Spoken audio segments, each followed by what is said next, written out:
ስንፈተ ወሲብ በወንድ ልጅ ብቻ የሚከሰት ችግር አይደለም፣ በሴቶችም ላይ ሊኖር የሚችል ጉዳይ ነው። እንግዲህ ይሄንን ችግር በዘላቂነት ይፈታል ተብሎ የሚታመንበትን ተክል አሳያችኋለሁ። በዋናነት ግን ጉዳዩ የወንድ ልጅ ብቻ ችግር ተደርጎ ይታያል፣ ሴቶቹም ላይ ይከሰታል። ሴቶቹ ላይ ሲከሰት የስሜት አለመኖርና የፍላጎት ማጣት ነው የሚታይባቸው። እንዲህ አይነት ችግር ያለባቸው ሴቶች ላይ ግንኙነት የምታደርጉ ወንዶች ችግሩ የናንተ ሊመስላችሁ ይችላል።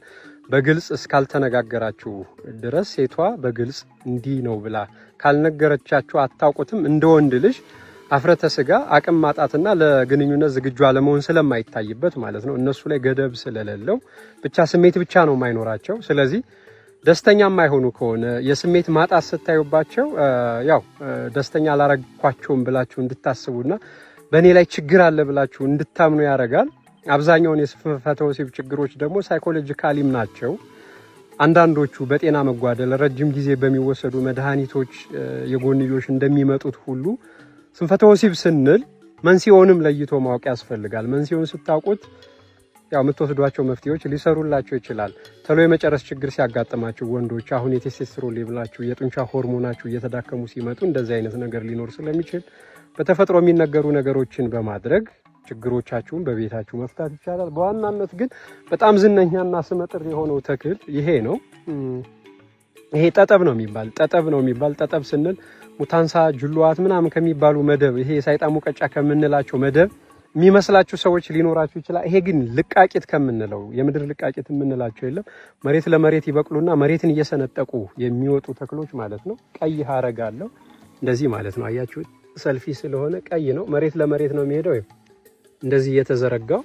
ይህንን ተክል መያዝ በጣም ዝነኝነቱ በአረብ ሀገራት በዚህ በሱዳን እንዲሁም ደግሞ በእኛ በክልል 6 በጉምዞች ሳር ነው ነቅለው ይዙትና ለዚህ አይነት እንትን ሲኖራቸው ለእንደነዚህ አይነት ተግባራት ሲፈልጉት በጉንጫቸው ይዙና አገልግሎቱን ሲጨርሱ አውጥተው ይጥሉታል ወይም ያስቀምጡታል። እንዲዋጥ አይመከርም። ስለተነካ ብቻ ስሜቱ ደስ አይልም። አቁማችሁ ልትሄዱ ትችላላችሁና መጠንቀቅ ያስፈልጋል። በቋሚነት ግን መፍትሄ ስትወስዱ የምትወስዱት መፍትሄ በትክክል ችግሩ ምንድነው የሚለው መለየት አለበት። በቀላሉ ደግሞ ቤታችሁ ውስጥ ናችሁ የምትሞክሯቸው ቀጋ፣ ቀጠጥና ጠንበለል ለሁሉም ሰው የሚሰሩ ናቸው እነዚህና ምንም አይነት የጎንዮሽ ጉዳት ስለሌላቸው አበባዎችን ሰብስቡ። እነዛን አበባዎች ከሰበሰባችሁ በኋላ አድርቃችሁ መፍጨት፣ አንዳንድ የስኳር ማንኪያ ፓውደር አዘጋጅታችሁ በንጹህ ማር መጠቅለል እንደ ዳቦ ቆሎ ማለት ነው። ስለዚህ ለየብቻ የተጠቀለሉትን አንዳንድ አድርጋችሁ 3 ፍሬ በቀን ብትውጡ ለተወሰነ ሰዓት ከ5 ቀን እስከ 7 ቀን ችግሮቻችሁን ሊያስተካክሉ ይችላሉ። ሴቶችም ላይ የፍላጎት መኖር ሊቀሰቅስ ይችላል። ይሄኛው ግን ይሄኛው ተክል ግን የትኛውንም አይነት ያው የወደቀን የሞተን ሁሉ ያስነሳል ተብሎ ስለሚታመን በእርግጥም እንዲህ አይነት ተግባር ነው ያለው። ያው እጃቸው ላይ ስትዙት ይታወቃቸዋልና ሊነዝራችሁ ሁሉ ይችላል።